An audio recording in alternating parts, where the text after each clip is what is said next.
In 1957, Hammer Films unleashed a cinematic force of nature, The Curse of Frankenstein, directed by Terence Fisher and starring Peter Cushing and Christopher Lee. Movies, music, and TV on NBZ.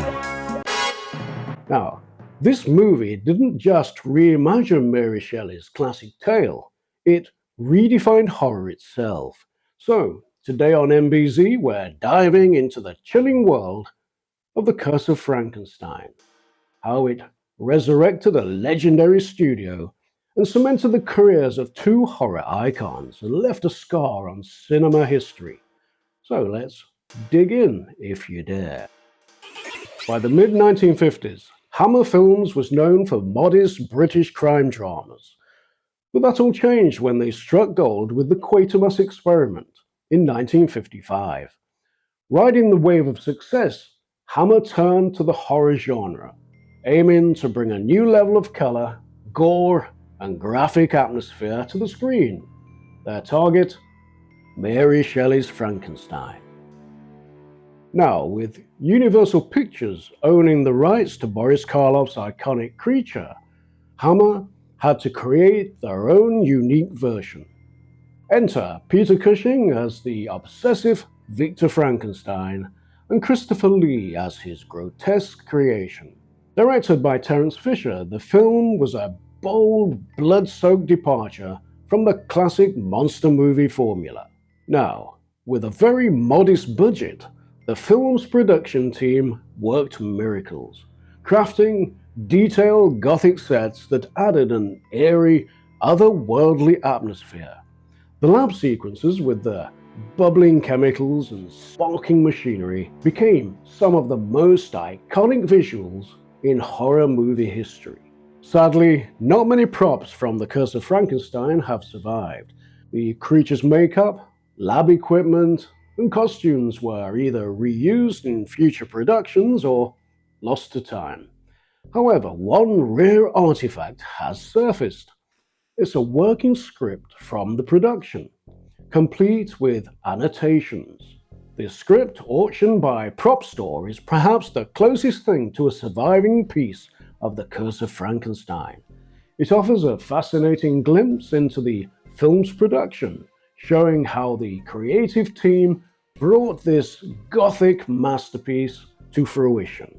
For fans of Hammer horror, this script isn't just a relic, it's a treasure. It connects us to the meticulous craftsmanship and collaboration that made the film a classic. To understand the lasting impact of The Curse of Frankenstein, we can look to the words of legendary filmmaker John Carpenter. In an interview, he reflected on the influence Hammer horror had on him and the genre as a whole. This movie truly affected me when I was a kid. I couldn't believe what I was seeing. First of all, it was in color. It was British with terrific performances in it. And it pushed the boundaries for its time, for what you could see on the screen. Violence and blood, but yet just visceral feel of Frankenstein. You know, I was used to the old classic Frankenstein from Universal. Boris Karloff was unbelievable. But this teaming of Peter Cushing and Christopher Lee, the kind of revolutionary new makeup Christopher Lee wore, really was stunning for me at the time. And it's very British, and it's directed by a man later and got a little older and got a little more sophisticated about movie techniques, Terence Fisher, who I've become to admire a great deal. This is not a movie with a huge budget. This is a movie shot very efficiently in a very short time. But the amount of fear and suspense they got on the screen was incredible. Carpenter's appreciation for Hammer's bold use of color and atmosphere is evident in his own work.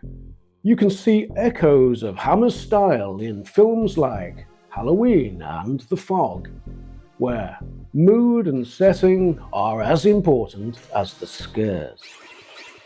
Now, the story begins with Victor Frankenstein, a brilliant but arrogant scientist, recounting his dark deeds while awaiting execution. And through flashbacks, we see his descent into madness as he defies nature to create life, only to produce a grotesque and violent monster.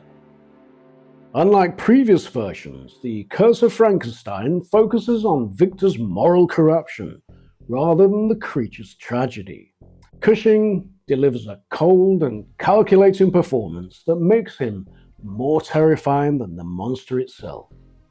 When The Curse of Frankenstein hit cinemas in 1957, it shocked audiences with its vivid Technicolor gore and darker tone. Critics were divided. Some praised its boldness, while others called it grotesque and morally questionable. But controversy didn't hurt ticket sales. According to a great book that I highly recommend, Hammer: An Exhaustive Filmography, the film grossed over $8 million on a budget of $270,000 and became a worldwide success, paving the way for Hammer's dominance in horror throughout the 1960s and 70s. The film's themes of hubris, moral corruption, and the consequences of playing God resonated with audiences and filmmakers. Hammer's bold use of gore combined with Gothic storytelling influenced generations of horror creators. Horror could be artistic and meaningful, not just exploitative.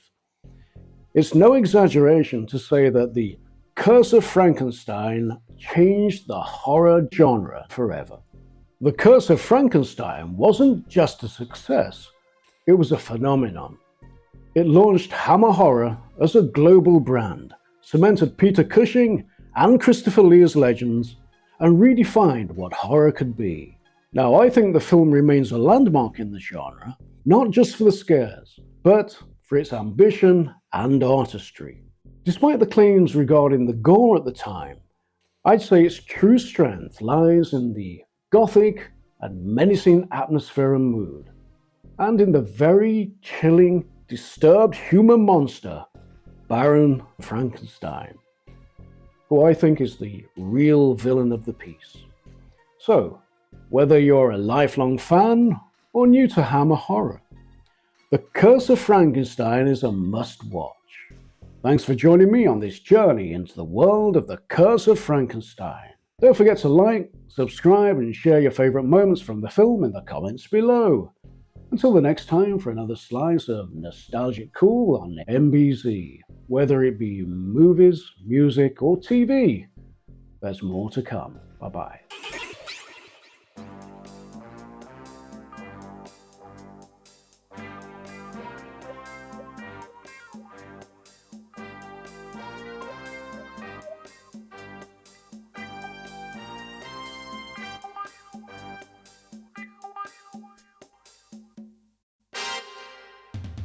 Movies, music, and TV on NBZ.